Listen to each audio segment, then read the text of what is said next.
நம்ம தமிழ்ல யான்ற சொல்லுக்கு பின்னாடி இருக்க ஒரு சீக்ரெட் சொல்ல போறேன்.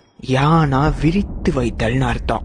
விலங்கினங்களே விரிந்து பெருசா இருக்கதாலதான் அதுக்கு யானைன்னு பேரு. எல்லா பொருளையும் விரித்து வைத்து கேட்கப்படுற கேள்வின்றதாலதான் அதுக்கு யாவைன்னு பேரு, யாருன்னு பேரு. பாதை முடிந்த பிறகும் பயணம் நிக்காம விரிஞ்சு போய்கிட்டே இருக்கதாலதான் பயணத்துக்கு யாத்திரைன்னு பேரு. தமிழ் இலக்கியத்திலையும் சிற்பத்திலையும் அந்த பெரிய ராட்சச மிருகம் விரிந்து இருக்கதாலதான் அதுக்கு யாழின்னு பேரு. அந்த இசை கருவி மட்டும் அழகா விரிந்த வடிவத்துல இருக்கதாலதான் அதுக்கு யாழ்னு பேரு. தமிழ் இலக்கணத்தை வச்சு படைக்கும் படைப்பு எல்லை இல்லாம விரிந்து போயிட்டே இருக்குன்றதாலதான் அதுக்கு யாப்பு இலக்கணம்னு பேரு.